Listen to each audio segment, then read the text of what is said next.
Hi everybody, it's Sloan and I'm back with my newest crystal obsession. This is a Columbian Smoke Blue Quartz, and here are two of them. Give you an example.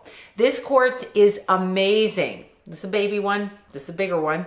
I've been working with them for about 3 weeks and I'm obsessed with them, but not like I'm obsessed with obsidian, because my first love is always obsidian. This is an obsidian ring here that I absolutely love. I wear obsidian all over me because I just can't get enough of it. Anyway, this Columbian Blue Smoke Quartz is very interesting. If you were to look in the light outside, but it's kind of a cloudy day today, you would notice a very opalescent blue shade going throughout the middle of the crystal, almost like a jazz club in the 1940s with the smoke going through the middle of the room and rising through the light. You could see it. It's exactly like that. So it has a very magical appeal to me, this crystal. Now, this crystal is used in interesting ways. It's more of a new crystal, so it's a newer find, and people refer to it as a different kind of Lemurian crystal. So if you're aware of Lemurian crystals, you know that it's a soul activation and basically gets you back to understanding your soul DNA and your purpose. This crystal is very similar, and they say, just like a Lemurian, you're to rub the ridges of the crystal, okay, with your fingernail.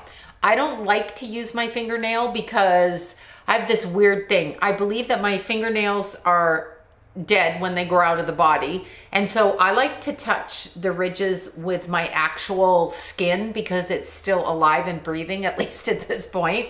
So I kind of focus on it that way. I don't like to dig into the crystal with my nails.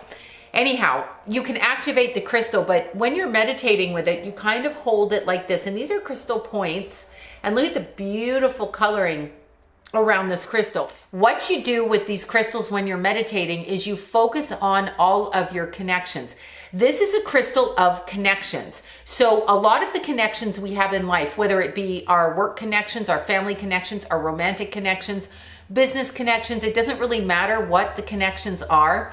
Sometimes throughout lifetimes and soul contracts, we agree to do things out of, just like on earth, we are manipulated into doing things. We are bullied into doing things.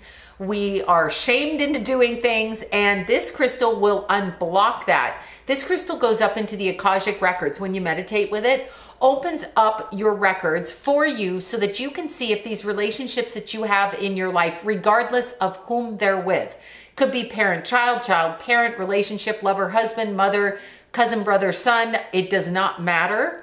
It will open up the records so that you can find a better way harmoniously to end relationships that no longer serve you on a soul level. Or let's say you were shamed into a relationship because in a past life you did something, so coming into this life you're like, yeah, I'll do it. But you've outgrown that relationship. You've lived up to your responsibility. You've followed through with your word. You've done everything, but the person has their emotional energy. I like to explain chords in a relationship with anybody.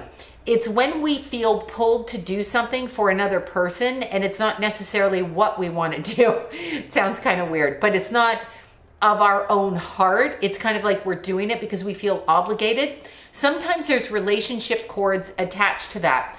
This will help clear those. So if the relationship is not in your best interest in moving you forward and developing you on a soul level and understanding your soul purpose and DNA, then these relationships, you will be given knowledge to help you separate from these relationships in an intellectual way as opposed to an emotionally volatile way. So this crystal is a crystal that can actually bring harmony into your life if you have served your purpose in relationships with certain people around you and you can't seem to disconnect. Like no matter what you try, you're like, I feel like I'm trapped here. I get a lot of these calls where they can't release. And here's another thing. If you are constantly focused on somebody who's passed away, let's say it's been 10 years, 15, 20 years, 30 years, and you are constantly reliving and you can't disconnect, there could be some cords still attached from the etheric realm to the earth realm.